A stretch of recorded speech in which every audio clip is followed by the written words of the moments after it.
Hello guys, मैं आपके सामने टीकाकरण का एक टॉपिक लेकर आई हूँ जो कि महिला सुपरवाइज़र के एग्ज़ाम के लिए है।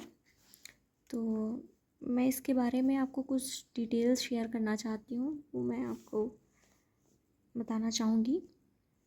तो टीकाकरण की जो खोज जिनने की थी उनका नाम था एडवर्ड जेनर।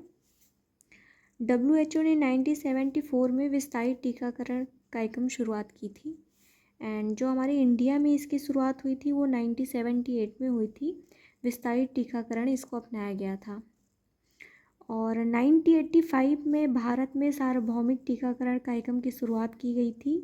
और इस टीकाकरण का जो उद्देश्य था वो ये था कि शहरों से निकालकर गांव तक इस टीकाकरण को पहुंचाना है, तो जो कि हमारे 1985 में किया गया। उसके बाद हम देखते हैं टीकाकरण के प्रकार। तो टीकाकरण के जो प्रकार होते हैं वो 3 तरीके के होते हैं। एक लाइव वैक्सीन होता है यानी जीवित टीकाकरण, दूसरा जो है वो किल्ड वैक्सीन है यानी कि निष्क्रिय टीकाकरण, और तीसरा हमारा टॉक्साइड है।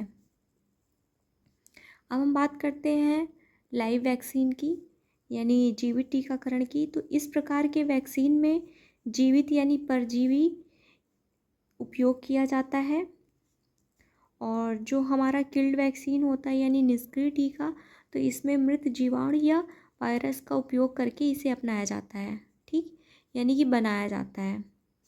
और जो हमारा टॉक्साइड होता है, तो जब किसी परजीवी के टॉक्साइड का इस्तेमाल करते हैं हम इस टीके में, तो इसके द्वारा इसे बनाया जाता है।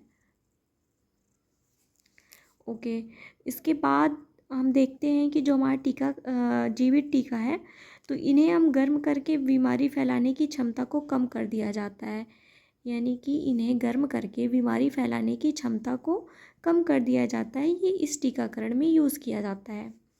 उसके बाद हम देखते हैं कि हमारे जीवित जो टीके हैं वो कौन कौन से हैं।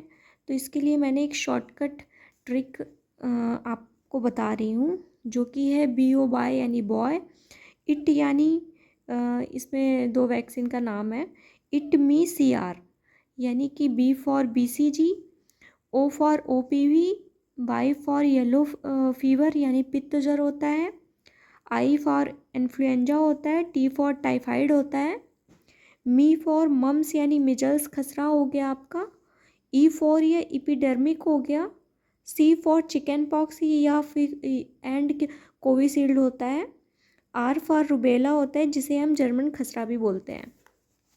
उसके बाद हम देखते हैं कि हमारा जो किल्ड वैक्सीन है उसमें कौन कौन सी वैक्सीन आती हैं। तो इसके लिए मैंने इसमें शॉर्टकट तरीका एक बनाया है कि धार IP कर दो आप, या फिर जो भी आप अपने से बनाना चाहते हो वो भी कर सकते हो। तो D फॉर DPT हो गया, H फॉर हैजा यानी कोलेरा हो गया, A फॉर हेपेटाइटिस AB हो गया, R फॉर रेबीज़ हो गया, I फॉर इन्फ्लुएंजा हो गया और P फॉर पोलियो हो गया।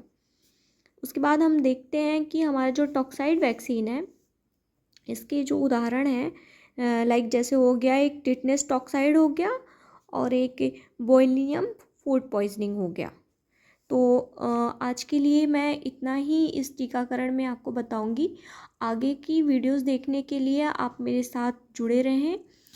मैं इसके बाद आपको गर्भवती में कौन सा टीका लगता है और शिशु को कितने मंथ में कौन सा टीका लगता है, उन सारी चीज़ों की मैं आपको डिटेल्स दूंगी। Thank you.